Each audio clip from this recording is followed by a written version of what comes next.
Lecture 13.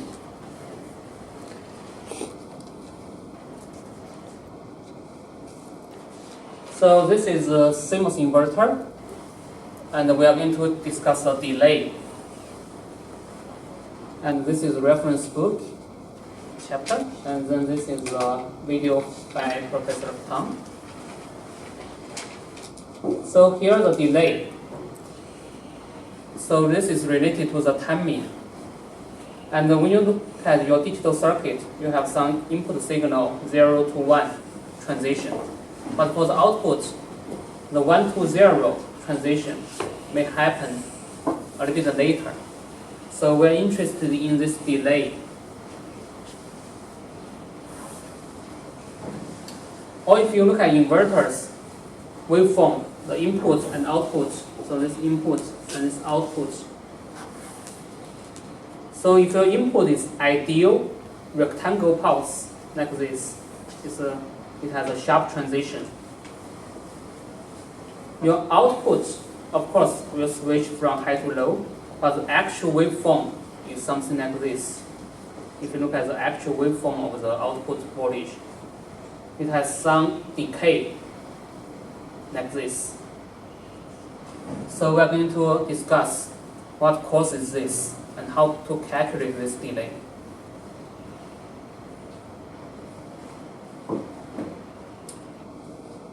This is important because in the digital circuits, you may have multiple stages. So it's like one inverter is driving another inverter. So here, let's say you have one inverter is driving another inverter. This is just a simplest example, but in your real circuit, for example, your adder or multiplier, then you have your logic function, like y equals to a times b plus c. It means a and b, and then or c. So you have first stage and then second stage or. So you always have multiple stages. And in the simplest form, then let's say one inverter is driving another inverter. So to get the output, you need to wait for some delay. And to simplify this problem, let's say one inverter is driving another inverter, we can assume the second inverter like a capacitor. So this is like a load to the first inverter. This is true because if you look into the second inverter, you will see those gates. And you know gate has gate oxide. It's MOS. So you have the gate capacitance. So that will become the load capacitance, CL.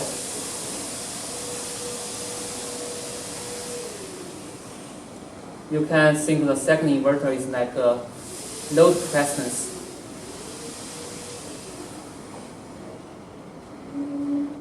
So here, let's define some timing, the definition. So if your input voltage waveform is something like this, here is non-ideal. So that means you have some rising edge and falling edge. You have some delay, or let's say transition period. And then the output will also have some transition period. But what we are interested here is to look at the 50% of this 0 to 1 transition. So let's assume the 50% as your starting point. And then after the inverter, then your output will switch from high to low. And also we look at this 50%. So we are interested the delay between those 2 points. And this delay, we call it TPHL. HL is for the output switch from high to low. It's high to low. And the TP, P is for propagation. T, of course, is time. So it's TPHL. Similarly, we can define the TPLH. This is for the output switch from low to high. So we have the TPLH and TPHL. So this LH and HL is respect to the outputs. Okay. And we can take the average of those two. Then we define this as TP, the propagation delay. And you know, for the matched case, then this TPHL and TPLH will be the same because it's symmetric. High to low, low to high transition will be the same. And then your TP will be just the TPLH or TPHL. So here we can determine the minimal clock cycle for the circuit. So actually, what limits the clock frequency of your chip is due to this delay.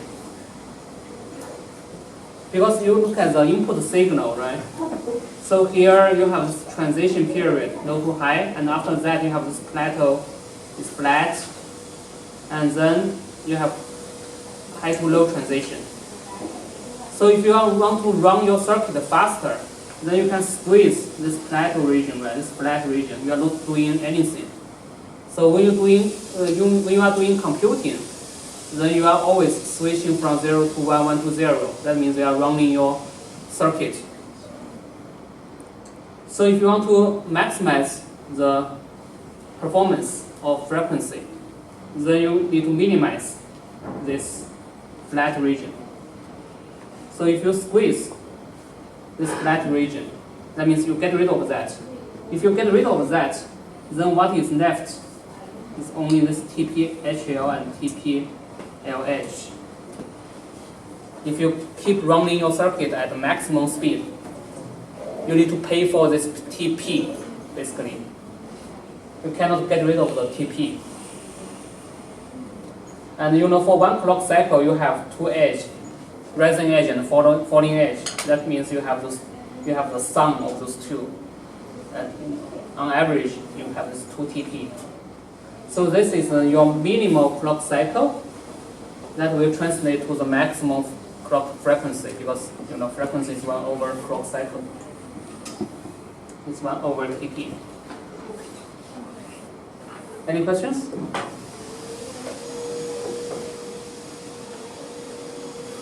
So if you want to maximize the frequency, you would have to decrease the flat band region? Flat, yeah. You have to decrease the flat region. Let's say if you completely get rid of that, then you get the maximum frequency you can have. So let's look at this interesting circuit. This is called ring oscillator. And essentially here you have 3 inverters collected in the loop like this. So this circuit becomes a ring oscillator. Why is that? Because you can think that if the input is 0, you know the output from the first inverter will become 1. And then after the second inverter, you become 0. After the third inverter, you become 1.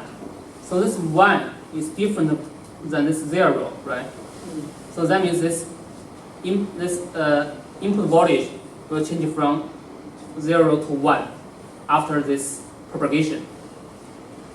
So it becomes 1, and then it will become 0 here, 1 here, 0 here. Now this input becomes 0 again. So it will repeat this kind of a pattern.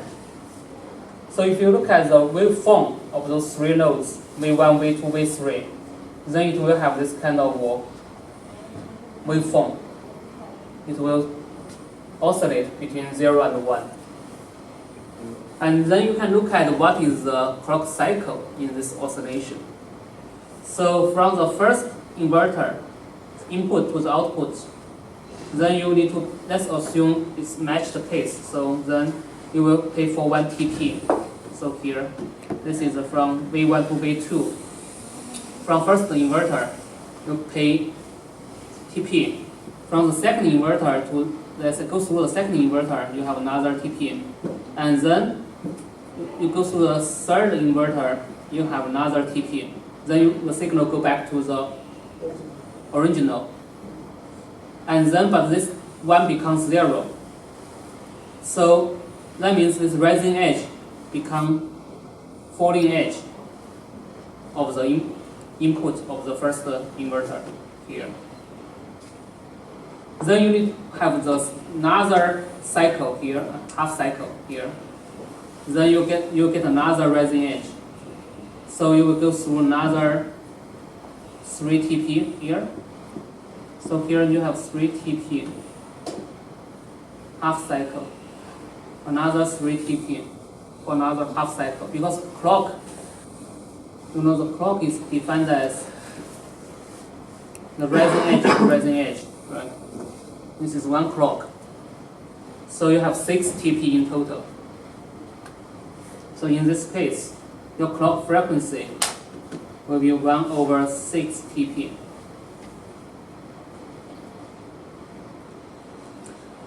And we can generalize this if you have n number of inverter. Then your clock frequency will be 1 over 2n TP. And in this case, n is 3, so it's 6.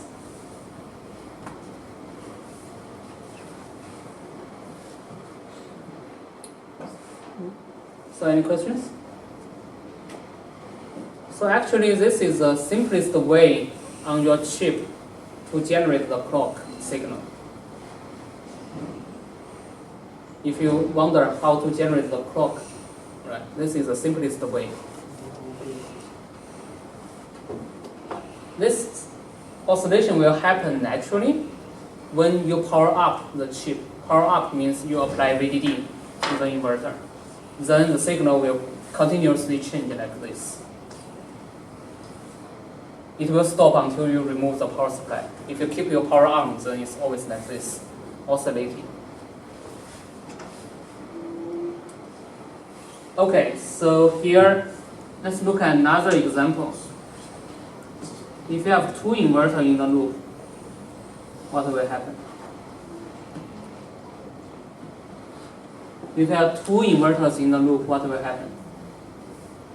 Any idea?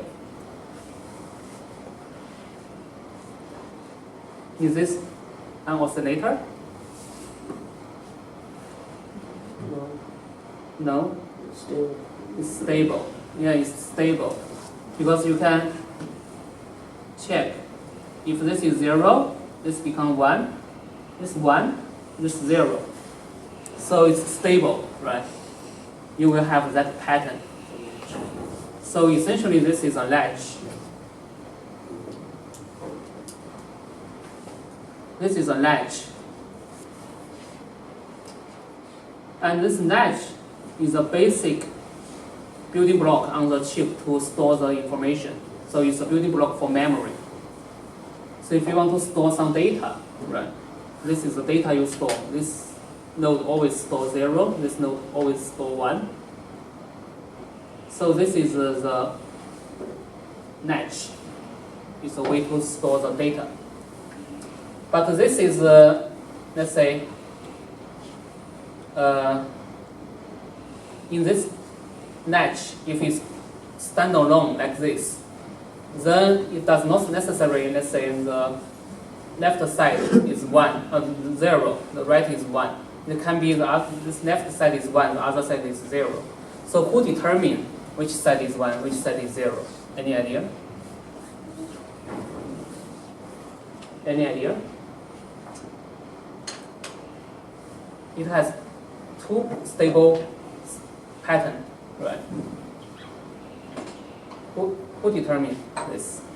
What determines? Any idea? So it's random. But once you power up the chip, okay, at that particular moment, the noise at that moment Of course, if you consider the process variation of the transistor, they're not identical, then it has some preference to one of the pattern, then it will be latched to that pattern. So this happens when you power up the chip. That means when you apply the VDD to the circuit.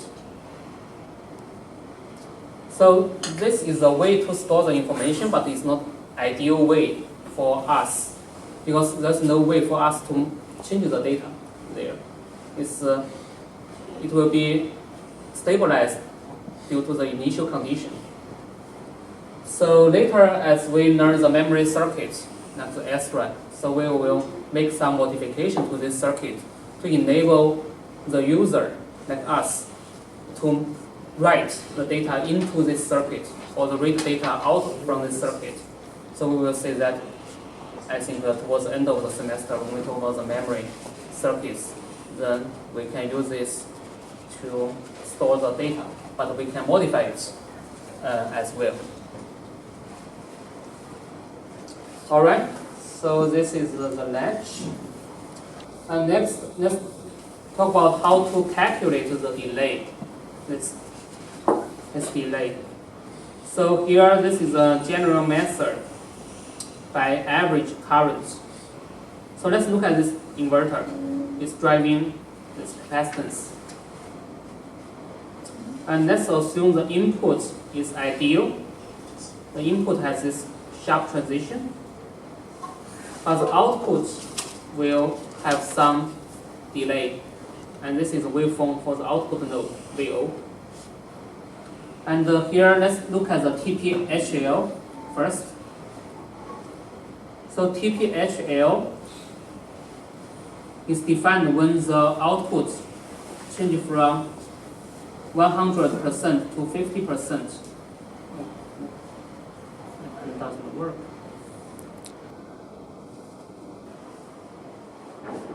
Hold on. This is bad. So let me show up the previous session A. So here, this output changes from 100% to 50%, and we define this delay as TPHL. And in this process, essentially, you are turning on the NMOS because input becomes 1, like VDD.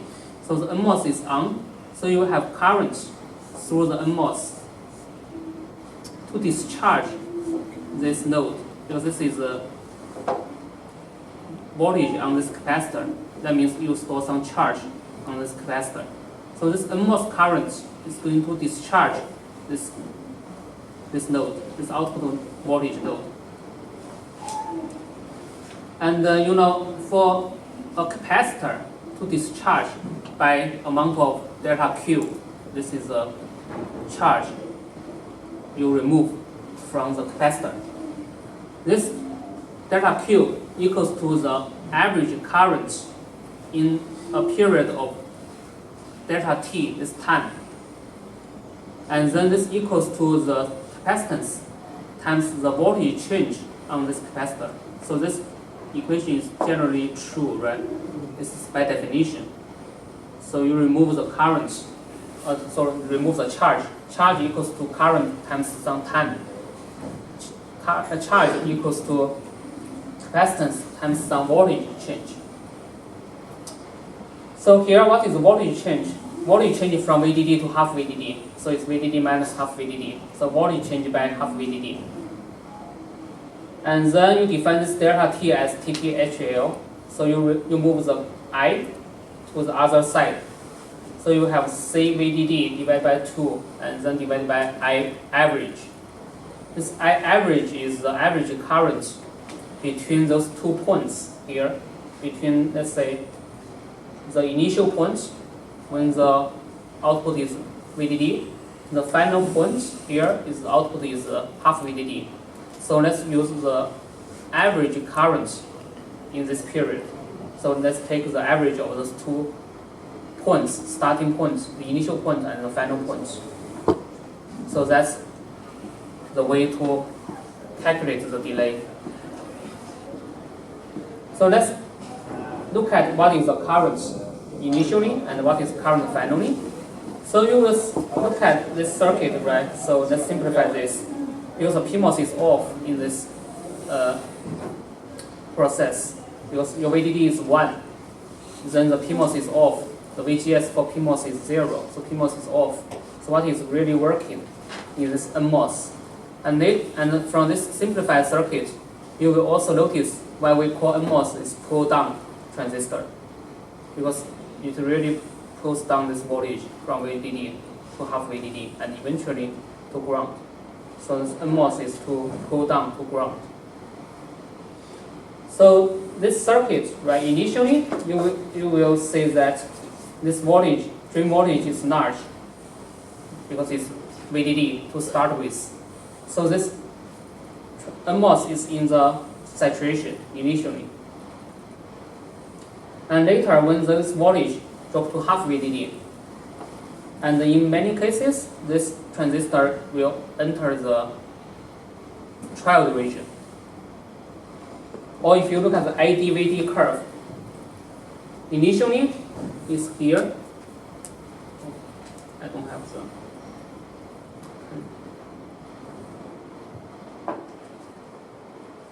Initially, if this is the VDD, then you have this current. And when you drop to half VDD here, then the current will reduce to here because the transistor is in the triode. So to summarize here, initially the transistor is the saturation current, and finally the transistor is the triode current. So we can use those two equations. So for the saturation, you know this is the saturation current. And we just plug in the initial condition when the VGS is VDD, VDS is VDD. So then you get the initial current in the saturation. And then the final point in this process is when the VDS becomes half VDD and still the VGS is VDD.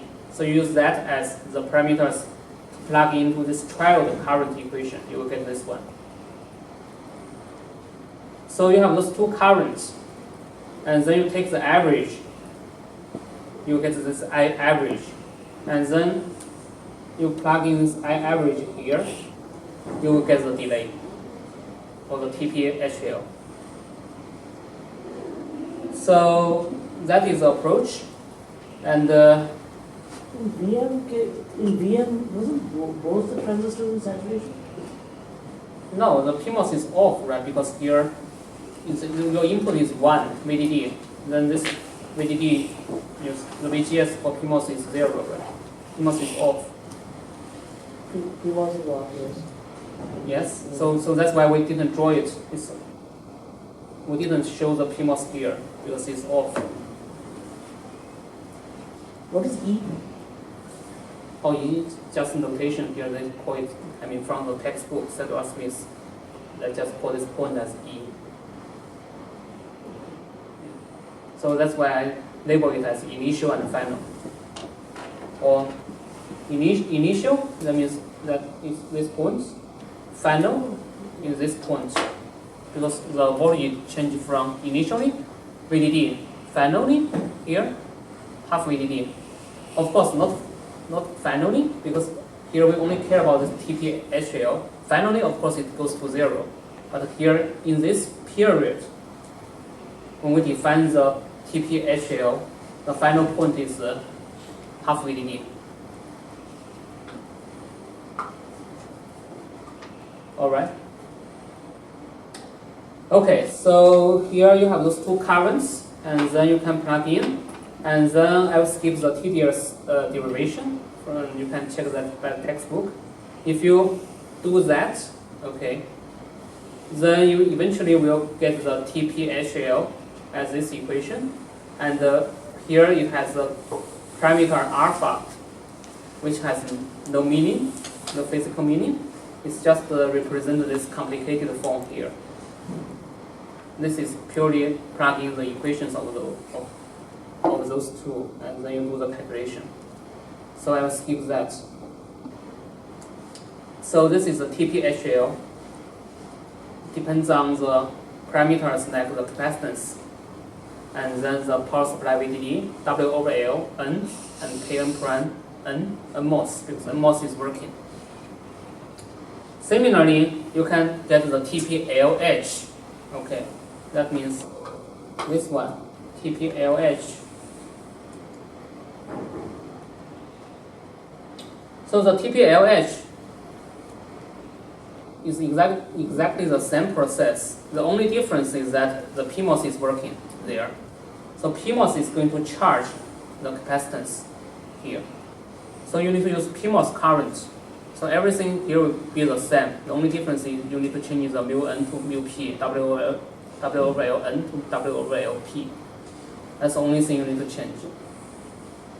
And so that's why they have the same formula here. The only thing is you change this everything to be p, PMOS parameters. So you have TPHL and TPLH, and then you take the average, you will get TP.